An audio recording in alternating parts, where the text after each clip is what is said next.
Hi, everyone, and welcome to the Foster Files. My name is Kelly, and I'm a foster with Cross Your Paws Rescue in the Pittsburgh area of Pennsylvania. And I have a guest with me today that I am just meeting for the first time, and I'm very excited to get to know.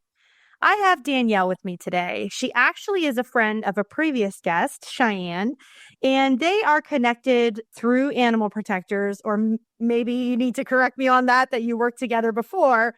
But I know that they currently work together at Animal Protectors of Allegheny Valley. So Cheyenne thought that Danielle would be a great person to talk to get a little bit more insight on the ins and the outs of the shelter world, where those things stand, and how we as caring people can continue to support the shelter and rescue. So, hi, Danielle. Thank you so much for coming on today. Hi, thank you so much for having me. It's really nice to be here. Yeah, it's so nice to have you. So, we want to get to know you a little bit. So, why don't you tell us a little bit about yourself and about any pets that you have currently in your household? Oh, my favorite topic. So, as you said, my name is Danielle. I am the shelter administrator at Animal Protectors of Allegheny Valley in New Kensington. I have three super special dogs, aren't they all? I have two female dogs. I have Ellie Mae, who is actually a shelter volunteer. I rescued her from Animal Protectors. She was my foster, and I just could not part ways with all three of my dogs were fosters. I can just say I couldn't part ways with Ellie.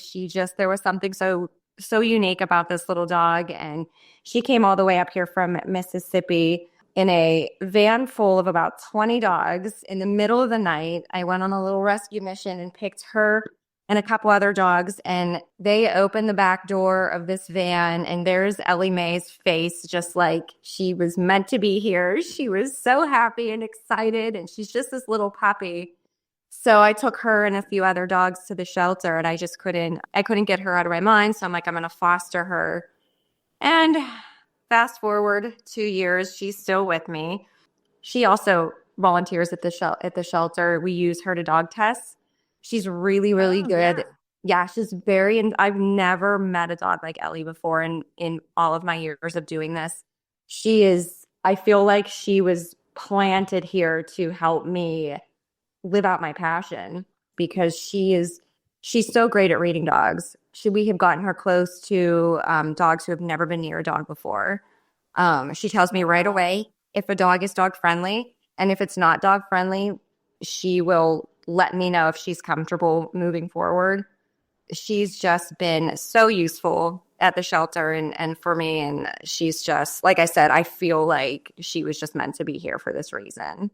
Then we have Mr. Jack, who is he's actually my daughter's dog. She's in college, but so technically he's mine. He is one of the smartest dogs I've ever encountered. She was actually training him to be not an emotional support dog, a service dog. She has a heart condition, and she was training him to, pick up on some cues with her heart. And, she was just doing this all off of YouTube videos. And again, he started as our foster dog who my daughter just completely bonded with, and he would bring her medications. He would fetch her water to take them with. He would stop her from shaking her leg, nervously. And he would go everywhere with her. He would fly with her. But then he developed OCD, which I didn't even know was a thing that dogs could develop. That's interesting. Yeah, I never came across it before. Took him to a behavioralist, and he was just doing some things that were not typical dog behavior. And they said that he very likely has OCD. And it kind of made him a little uncomfortable being in situations that he's not comfortable being in. Right. So kind of had to back him out of that label of being a service dog because it wasn't a good fit for him. But he is one of the most teachable dogs we've ever had. He's simply amazing. He's just the sweetest boy in the world, and he loves his home, wants to be in his home, and that's really all he wants. That's really where he wants to be. I can relate. Yeah. Serving a lot of people, I think, but he's a ham. And then I have Kada, who was also she was a foster of mine. She also came from Mississippi. She was through her kid rescue. She was actually my daughter. This was when she wanted a dog, and I was not ready to adopt another dog, but she said, I'll take care of this dog. The whole 9 yards. We're teenagers. We're like, I'll do everything. So I'm like, okay, how about we haven't fostered in a while? Why don't we foster a puppy? Because if there's anything that's going to make a kid not want to die is to take care of a puppy in the summer as a teenager. So how quickly did that backfire? About 2 weeks, she finally admitted that she's like, I think it's okay. Like, I think you can find her a home. Oh, no, that's not what I meant. I thought she was going to say, I love this dog, and it backfired on you. Oh, no. It backfired on me because I fell in love with her. I had dogs all of my life. I've had dogs as an adult. I've loved and cherished all of them and bonded with all of them. But she was my first experience of what people meant when they said their soul dog. So it was just this different connection that I had with her than any other dog. And Dakota, my daughter, was like, are you sure? Are you sure? Because she wanted to make sure she wasn't taking care of her. So yeah, 3 foster fails, and I love them dearly. They're just such unique little dogs and bring something into this household. Tell us a little bit about your role at Animal Protectors. You said you're the executive administrator. Did I hear that right? I'm a shelter administrator. Shelter administrator. Yeah. Okay. I started at Animal Protectors about 4 or 5 years ago. I was a volunteer. I have been in the animal rescue world for a good 20 years. I started fostering. All of my dogs have been foster fails. I started fostering for kid rescue and raised my children fostering, animals. It was such a great experience for them, dogs and cats. And had to kind of step back a little bit as my kids were getting older and my attention had to be, other places. We tried to always have a foster dog, at home with us. But it wasn't until about 5 years ago that I really, started volunteering in shelters and getting more involved in other things other than fostering because I could not adopt another dog. Yeah, I had a really bad, there were some that I had that I was able to give up, but it's just as it's such the hard thing to get attached to a dog and to give them up. And I did that for a really long time, and I wanted to find how else I could be useful in the animal rescue world. So Animal Protectors started a doggy day out program. And I saw it circulating on Facebook, and I immediately signed up to do this.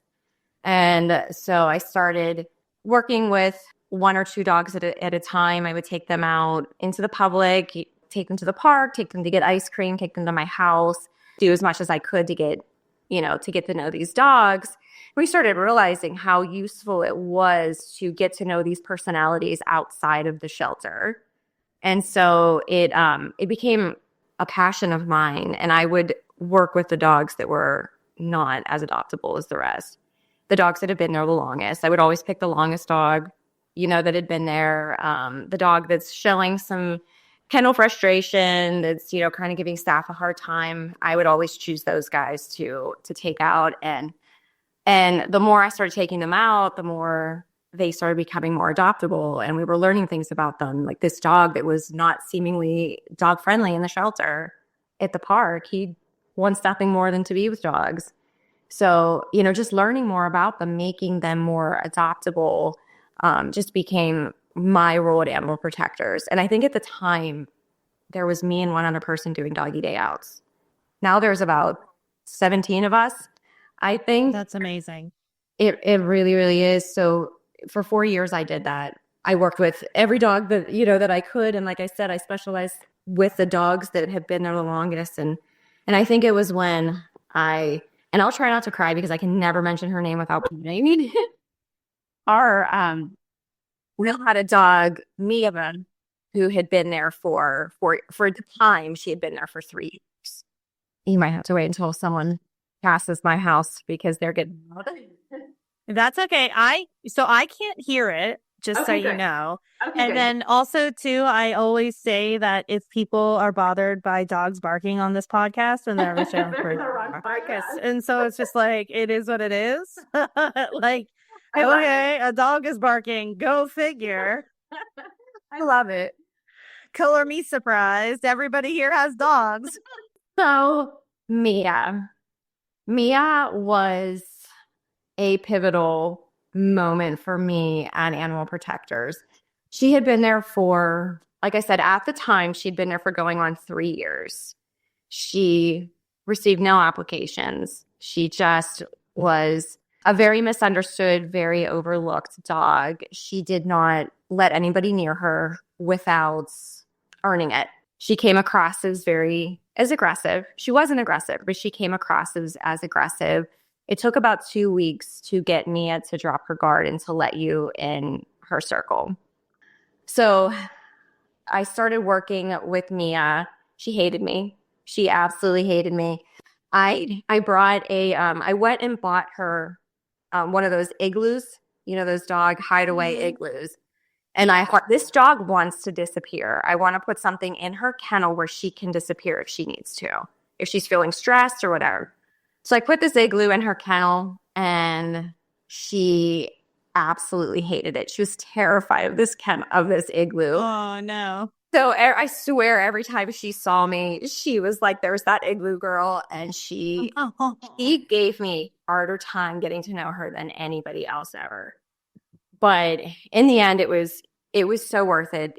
I think it was one day I was at the shelter, and one of the dogs that I had been taking on doggy day outs, his name was Teddy.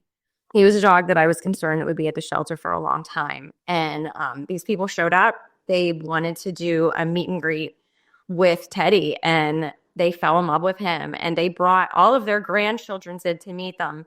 And I was at the shelter, and they allowed me to do this meet and greet. And they were like, we want them. So they, their application was approved. They were like, we're going to come back in 3 days or whenever it was, and we're going to pick him up. And I was on such a high because I'm like, this dog's going to need a lot of attention. He's going to need, I was so excited, and I'm like, you know what? That's it. I grabbed the leash. I walked up to Mia's kennel and I said, Mia, I said, cut it out. We're going for a walk. And she jumped up in her kennel and she started hitting at the door lock. And I'm like, hey, she wants me to take her. So I reached in and I hooked her up and I took her. And that was the beginning of a year-long adventure that Mia and I had. And again, I'll start crying, trying to get this dog adopted. I would go to the shelter at least every other day, and I would take her out. I would spend time with her at the shelter. I have a work from home job. The shelter gave me an office as a volunteer at the shelter where I could sit with Mia and do my job. I would bring her to my house. I'd have to lock up my dogs, and I would bring her to my house while I worked. I would take her to the park. Just every possible thing that I could do to get this dog more used to life. She'd lived in a kennel for 3 years at this point. We ended up getting her on the news. KDK came out and interviewed me and her. She was on the news. She was featured at Four Chord Music Festival, a local band, Eternal Boy. The lead singer puts on this really big concert every year, Four Chord Music Festival in Pittsburgh. And conversations with him, he was like, let's feature this dog. Let's find her a home. My daughter and I went and we set up at Four Chord Music Festival, and we had I cry again. We had a booth set up, and it was centered around Mia. We couldn't have her there, but we had big, huge posters of her and stories about her and pictures. And I remember walking out to go check out one of the bands that was on stage, and there was a big, huge stage on the left, and there was a huge stage on the right, and then in between there was this huge billboard where they were just flashing advertisements and sponsors. And all of a sudden you see Mia. Aww. Like on this big giant, I had no idea she was going to be up there, but it had her bio and it had pictures of her. And oh my gosh, it's just like, it was so lovely to see, her up on the screen for everybody to see. So we continued on our journey, and I started reaching out to the public. The shelter started reaching out to the public, trying to bring in more volunteers. to come get to know Mia. And we called it like meeting Mia.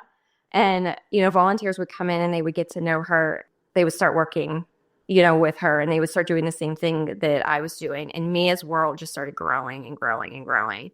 And we had a schedule where we would take turns. So every single day, someone would go take Mia somewhere.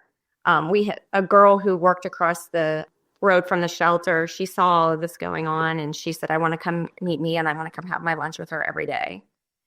So she did. She came every day. She would come on her lunch break, and she would sit and she would have lunch with Mia. And the room that they had given me to work from home in ended up turning into Mia's room, and that's where she lived. That's where she lived. Like, they took her out of her kennel and they put her in this room, and she had a bed, she had a recliner, she had toys. She just lived in a kennel for far too long. So she was upgraded to the Mia suite. We would have people come over for coffee. We did everything we possibly could to make this dog. We figured she's going to be here forever. Like, we have to make this place her home. Mm-hmm. So I remember saying to Lindsay, one of Mia's other people, I remember saying to her, she's not going anywhere. Like, we need to accept that this is her life. And, we just need to come to peace with that. I think it was 3 days later. It was 3 days later when a man who worked in walking distance from the shelter saw her videos, and his dog had passed away a couple of months prior. And he said and at this time she's been at the shelter for 4 years now. Wow. Yeah, because it was a year that we really campaigned for this dog. And so he said, I can't have a dog living at a shelter for 4 years. And he came over and we explained to him, like, this is what the process is. This is what it's going to take to get her to warm up with you. And this man, every single day at 3:40, he showed up at the shelter and he met this dog, and he like just warmed up to her. And then his wife started coming down, and he was like, this is my dog. This is my dog. And she fell in love with him. And it was just the most heartwarming thing to watch that dog walk out of that shelter. It took about a month. It took about a month from the time he started to get to know her until the day they left with her. Mia was the pivotal moment of me really digging my heels into what I was doing and realizing the difference that this program was making, the difference that I was making with these dogs, the difference that bringing in these volunteers and volunteers bringing in volunteers. And, the day I met Cheyenne at the dog park, had I known what that was going to represent, because she was learning about what I was doing, and she kept saying, I want to come down and do this and do this. And it wasn't until Cheyenne started that, I started bringing in people, and she started bringing in people, and the people she was bringing in was bringing people in, and so on and so forth. And this team of amazing human beings, just started creating and just making a difference in these dogs' life. And it's just been the most heartwarming thing that I have seen. And I know all you did was ask me what my title is. Well, to be fair, you warned me that you would go off on tangents, but that's okay. I mean, I want to tell stories. I want to tell stories about animal rescue, and I want people to tell their stories about animal rescue, because I worry sometimes that people don't realize, even animal lovers don't realize just how big the problem really is. Oh, yeah.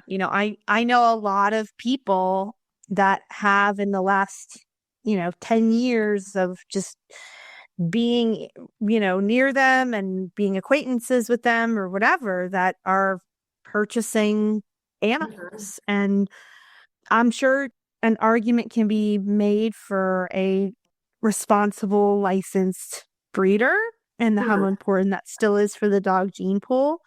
But that's not where most of these animals are coming from. And so I think that by you telling that impactful story about Mia, it's really inspiring for somebody like me too, because one of the things that is so hard about rescue and is so hard about foster is that when you do have an animal that's more difficult, like we have Max right now, and there's a part of me that feels like, oh my God, this guy's never going to get adopted. Like this dog's never going to get adopted. And because he has some behavior issues that we're working through. So it's inspiring to hear that no, his family is going to come along. You just need to keep doing what you're doing and keep working with him. Mhm. I think it's incredible to hear stories like that. I think they bring so much hope to an otherwise dire situation. It is. And it's just like, it's so easy to get discouraged because you're like, it's just one dog. It's just one dog. And there's so many. There's so many what Mia represents. Every dog that I have, worked with at the shelter, for every dog that, the volunteers, have taken out on doggy day outs, for every dog the staff is caring for, like there are so many out there. The number will never, ever, ever be zero. And it's one of the most frustrating things of being a part of a shelter is seeing these dogs being surrendered. And then on the other hand, seeing people buying a $2,000 dog. Like it's so disheartening. Yeah. Even not even if they're going to spend $2,000, because I think that there are puppy mills that are getting wise to that, but just having a conversation where they're like, oh yeah, we wanted a puppy. We went to Ohio to get one. And I'm like, what you're supporting is Mhm. so devastating. Mhm. We had a beagle that was brought in to Cross Your Paws because two of the volunteers went on vacation down to the beaches of like North Carolina. And literally this dog was just on the side of the road and people were trying to get her into their vehicle. Our volunteers were able to do this. And it was an elderly, like a senior beagle, a female. And it was clear that she had had litters. Like it was very evident that she had had litters. And they reached out to local authorities down there. Local authorities said, yes, we've been hearing about this dog. We do think she was dumped. She had no chip. So local police said, yep, you can absolutely take her into your rescue in Pennsylvania. Thank you, basically. So they brought her up. We brought her in as a foster. I named her Sandy because she was found near the beaches of North Carolina. And I think she was a breeding beagle. I really do, because she still is not, even with her adopter who's been so incredible for her and so patient and so loving. She's had Sandy now at least 6 months. All the dogs are starting to run together. I'm sure date wise that happens to you too. Yeah. But she's had Sandy at least 6 months, and she still said, yeah, she still doesn't really want me cuddling her. Like she'll come stand next to the couch and she'll let me pet her for like an hour, but she's not going to snuggle up to you. She's been through so much, and I don't think that people realize that when they go to Ohio Mhm. or Lancaster and they buy, and I'm sorry to put it out there, but a lot of it's from Amish communities. They're Mhm. supporting, unfortunately, really horrible animal welfare practices. So yeah, That's so it's devastating. it really really is, and I find that trying to educate is such a difficult thing because people don't want to see the graphics, and I understand and I get it, Hmm. but seeing the graphics is what made me who I am in this realm. And it's just it's a devastating way of life for these animals, and the fact that it's still being supported, and it's mind-boggling to me because I just want I to agree. shout from the rooftops, like, do you know the conditions of the, you might be, yes, adopting this, buying this dog and giving it a great life. And like, Mhm. that's great for you that you're giving this dog this great life. But do you know what you left behind at that puppy mill? A mother who's suffering. Right. Right. And we were at a event down in Virginia with my husband's family, and one of his cousins, we were having a conversation, and his cousin was talking about how she was thinking about getting a dog. And of course, everybody now looks to me when somebody says something like that. They're like, hey, Kelly, the dog has come up in conversation. We're going to need your input on this. So I'm like, oh, okay, that's great. She's like, yeah, but you're not going to be happy. And I said, well, why is that? And she said, because I have a very particular type of dog that I want, so I'm going to have to buy it. And I said, no, you won't, but okay. What kind of dog is it? She told me the breed, and it was some obscure breed that I'd never heard of before or whatever. I went on to Pet Finder and found a dog within 50 miles up for adoption of that breed within about 45 seconds to a minute. It took no time. And I said, here, you can get this one today, and it won't cost you $3,000. Yeah. And it'll probably be spayed or neutered and have all of its shots, and you'll have a lot of insight about its personality. So just so you know, she kind of was shocked that I was able to do that so quickly. And I said, the level and the amount of dogs that are sitting in rescue waiting for a home it's a problem that you can't even begin to grasp the scope of. Thankfully, there are people like you in these rescues and in these shelters doing the real work. So what are some things that you want to bring to light when it comes to animal shelters and to animal rescue and to animal welfare? What are some misconceptions that you hear that you'd like to address? It's an opportunity to get your thoughts out there to the, dozens of people that listen. So please share. I think one of the things that I come across that frustrates me is when people seem to be very shocked that we have adoption fees and that they're not $50. And I'm like, I don't know, if a lot of people in the area, Animal Protectors is a pretty well-known shelter in the area. But for those that don't know, it costs $50,000 a month to keep Animal Protectors running. $50,000 a month. And those adoption fees obviously don't, even put a dent in that. Right. But also close. Yeah, but that animal that is being adopted is, we have to pay for a spay and neuter surgery, and say we have to pay for that. We don't just get that for free. Let's break it down if you don't mind, because I want to really spell this out for people. So what is and I know that adoption fees can vary based on age of dog. Sometimes senior dogs or dogs that have been in shelters a long time, the adoption fee gets lowered a little bit. So what is your average? Because, of course, adoption fees can vary based on the age of dog, maybe how long they've been at the rescue. What is your typical adoption fee? The average, and as you said, yeah, that's correct. Senior dogs are less expensive than puppies. So if you want to split the difference, then we would have an average adoption fee of $250. So what's your upper range? Cross Your Paws is $350. That's about the same for puppies at Animal Protectors. It's somewhere between $300 and $400. Okay, so for $300 to $400, let's just call it $400, just for argument's sake.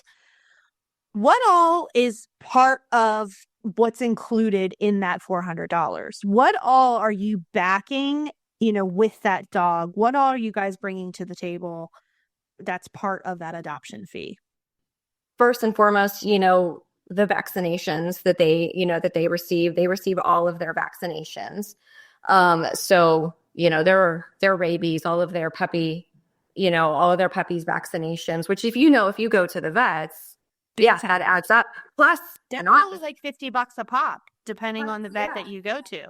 Plus an office visit to, right, exactly. To even have them administered. And then we have, obviously the spay or neuter, which you're going to say is anywhere between $100 and $200, depending on whether it's a cat or whether it's a dog. So then you're looking at $150 to have this dog, altered, on top of the vaccinations. On top of that, we're feeding them. I mean, Mia, we fed her for 4 years. Let's not even talk about any dog that comes in with a flea infestation. Any dog that comes in with worms and needs medication. pardon me if I'm speaking out of turn, but if a dog comes in with Cross Your Paws and tests positive for Lyme, we're putting them on 30 days of doxy, typically, right? So all of that initial care, it's just getting the dog health wise to the point where it can be adopted and it's not going to bring worms and fleas and ticks into your home. All of that is at a cost. What about microchips? Do you guys microchip your animals? We do. Right. Yeah. So I think a microchip is at least $50. So it is outrageous that people think, oh, there's so many dogs, you should just want to, give this dog a home. But the reality of it is there is so much that goes into the cost, $50,000 a month to run a shelter. And then what you're getting as part of that adoption fee is taking away a lot of your initial costs. Absolutely. And yeah, and I believe it's somewhere around the area of $25 a day it costs us to house an animal. 30 dogs, 60 cats. Wow. Yeah. No. There is no animal shelter. There is no animal rescue that is rolling in the dough. They are scraping pennies and relying on the kindness of volunteers to just get by. Yeah, absolutely. Yeah. So I'm glad you brought that up because that's something that I haven't touched on yet is the adoption fee. And to be perfectly frank, because I'm actually part of the application team, and when somebody has a gripe about the adoption fee, it kind of makes me step back and go, what is your plan then for when this dog gets sick? Yeah. What is your plan for if this dog gets injured? Or what is your plan for just if this dog needs to go on a special food because it has an allergy or intestinal issues? So you're upset about this $400 fee, but ultimately that does kind of indicate to us as an organization that you at least have some money up front that we're not going to be worried, at least to a degree, about the care of this dog and the possibility of them coming back for financial hardship. And let me be clear, because if I ever do get more than 30 listeners, I don't want to catch crap for this. I know that there are people that live on the streets that have dogs. I know that can be a little bit controversial. I'm not saying that you shouldn't have a dog if you are poor. This is not an elitist view at all. I am saying that if that's the attitude that you're bringing to the table, that you're entitled to this dog because this dog needs a home, then that is not the attitude that we're going to be excited about as the rest of the organization. Absolutely. It definitely, and that's what I was going to mention as well. Like that's the other side of why we have an adoption fee, why no one should give a dog away for free. Right. Like it is you saying that, I'm not going to just take a dog for free. We want to know that you're willing to invest into this dog, because it shows us that, because it's hard. I mean, it's hard getting attached to these dogs and handing them over to people that we don't know. We don't know anything about them. I mean, thankfully now we can snoop on Facebook and try to get some more information. Yeah, it is nice to have those resources. I know we use Google Earth to look at the property. Are we seeing any dog houses on the property? Are we seeing, as much as we can, any sort of signs of like severe dilapidation? Sometimes if we have a gut feeling about an application, somebody will maybe just drive by. Like another person on the app team saw that there was an app in my zip code and they said, hey, can you just drive by the house? I'm not really getting a good feeling about this. And as soon as I drove by, I texted them back and I said that needs to be a decline. The property itself was so dilapidated and not taken care of that we're just not going to knowingly put a dog in that situation, right? So yeah, it's really tough. It is, and I know people will get frustrated, and I've come across this before where they're like, you just want to deny, why do you want to deny dogs a home? Like, why do you want to? And I'm like, every application we receive, we're so excited and we're so hopeful that that the last thing we want to do is deny an application. We do, but it's Mhm. literally the last thing we want to do. We want every application to be great and to be a good fit for our dogs. And so I just never really quite understood that mindset of, people complaining and saying like, you just make it too hard to adopt a dog and you just really don't want to adopt them out. I'm like, well, why would we be here? Hey, what would be our purpose? I am sure you would love to go to work on Monday and see an empty shelter because they all got adopted. Yeah, there's no more left. I can't even begin to imagine the relief that you would feel if that happened. I mean, it's just a never ending problem. So like people don't get into this to charge a measly $400 adoption fee when it costs $50,000 to run the shelter in 1 month. I mean, that's Yeah. $700,000 a year in operating costs. Yeah. Why on earth would we not want to adopt this dog out and recover at least a portion of that? And then also be able to open it up to take another dog in because people are knocking at your door. I found this stray. I have this dog to surrender. My dog had puppies, whatever. Yeah. And I mean, that's also another complaint is you guys never take any dogs in. I have 30 back there. I'm telling you, I don't have anywhere else to put them. Right. I've been boasting about this. I was just at our board meeting yesterday boasting about this. Like our kennel manager, she does absolutely everything she can to make sure those kennels are filled. Because I know, I mean, it's like you want to go in and see empty kennels, but if you see empty kennels, then we're not doing our job because there's never a situation where there isn't a dog somewhere that needs us. And when we have a lull in strays, in police bringing dogs in, local people surrendering, we will go to places like Sable Kennels who have more dogs than they have kennels, and we'll take dogs from them to help relieve them as well. Like we literally do everything that we can to make sure that we're maximizing the amount of dogs we can help. And you guys even built a bigger shelter so that you could do that. I mean, what that new shelter's got to be at about 5 years now? That new Yeah. Okay. I knew it was roughly COVID-ish times, but I wasn't 100% sure. So, yeah, it's always interesting the way that people will kind of jump to these assumptions and jump to these conclusions, but that's why we're here. That's why we're having this conversation. It's an opportunity to try to get some of this out there. What is one thing that you'd really like to leave everybody with? What is one thing that you'd really like to pass along? I know we talked about adoption fees. We talked about, we're going to bring in as many dogs as we can. But if you could pass along one piece of knowledge about the rescue world and about animal welfare, what would that be? I would say if you want to volunteer at a shelter, if you want to help animals, if that is your if that's your thing in life, if that's what you feel your purpose is to not let the emotions stop you, to not we have I talk to so many people on a regular basis who say I can't do what you do, like I can't do that.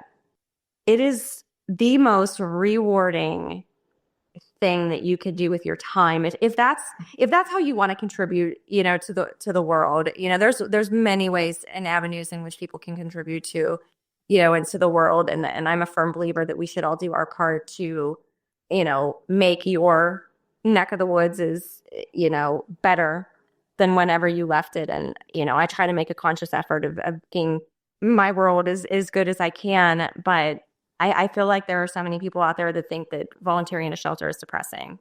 It's too sad. Right. And there are sad moments, like don't get me wrong. Seeing an animal get surrendered is gut-wrenching. Mm-hmm. But I have way more wonderful memories being at this shelter. And these dogs, they look forward to any time they get out of their kennel. Anytime that they get to go on a doggy day out, they look so forward to this. And to me, it is worth me being sad for the few minutes after I put them back in the kennel, knowing that I made their entire day. And that's, I think that's what I would love for a lot of people, to not be afraid to volunteer at a shelter. Every single person that has walked through those doors to volunteer at Animal Protectors over the past year, they're still there, and they're there almost every day. And they would not be if if they couldn't emotionally handle it. It's one of the most important things that you could do, is to help improve the quality of life of these dogs who are sitting in a kennel 24 hours a day. I preach a lot about going into fostering and making sure that you're partnered with the right rescue, making sure that the way that they're doing things kind of lines up with what makes sense to you. Yeah.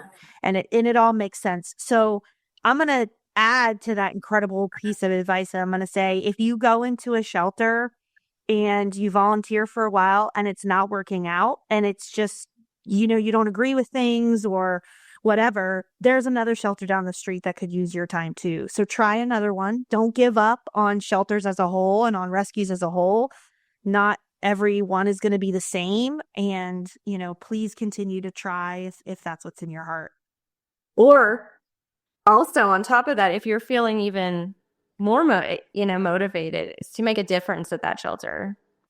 Yeah, that can be very challenging, uphill climb. Very challenging. It is not an easy thing. Just trying to get people to volunteer a little bit. You're like, change the damn place, tear it down, do it. Which I love. It's very Rosie the Riveter of you, and I'm here for it. But no, but I understand what you're saying. I tend to be that kind of personality too, where I'm like, we need to do things different. But I also am trying to take the mode of like, you know what? I can do what I can do with an organization that I support, and this is what's going to work for me right now. But yeah, hey, if you want to tear down the walls, go for it. Well, I want to thank you so much for joining me today, for taking time out of your busy day and talking to us and sharing your incredible stories about your dogs and the dogs you've loved and the work that you do at Animal Protectors of Allegheny Valley. I am going to link the bio for Anheuser that she talked about, and I'll share that information. I'll, of course, share Animal Protectors website again in case you decide that you would like to participate and begin to volunteer for doggy day outs. I know there's an application that you can fill out to do that, or even if you just want to send over a little donation to thank Danielle for being on the podcast, certainly that would be awesome as well. As a reminder, you can follow the show on Instagram at the Foster Files Podcast. You can email me at the fosterfilespodcast@gmail.com. But Danielle, thank you so much for your time and for your effort and for all the work that you do to save these dogs. We appreciate you. Thank you as well. You appreciate you too. Thank you again. Thank you. So Danielle had actually brought me a foster spotlight for a dog, but before we were able to release this episode, we had great news, and that dog was adopted. So I reached out to her and asked her to provide a different one, and she said, "Oh, Kelly, you got to talk about Odie instead." So I'm going to talk about Odie today. Apparently he goes to events, but is constantly overlooked. So I'm going to read his bio, and of course, I will share the link to his page in the show notes. Meet Odie, your future bestest good boy. Odie is a 10-month-old bundle of cuteness, spunk, and love who's just waiting to wiggle his way into your heart. This sweet, quirky little guy has all the puppy charm you could ask for. Playful, affectionate, and full of personality. He's great with other dogs, loves meeting new friends, and is always up for an adventure. Whether it's splashing in the water, zooming around the yard, or exploring on doggy day outs with our volunteers, Odie is happiest when he's out and about discovering the world. Odie's also a treat-loving smarty pants, which makes training a breeze. He's eager to learn and even more eager to find a family to call his own. This little guy doesn't want to grow up in a shelter. He's ready to start his life with someone who'll give him the love, guidance, and fun he craves. If you're looking for a forever friend who's full of love, laughs, and zoomies, come meet Odie. He's ready to be your bestest good boy. So Odie, of course, as I've indicated, is at Animal Protectors, and boy, is he a cutie.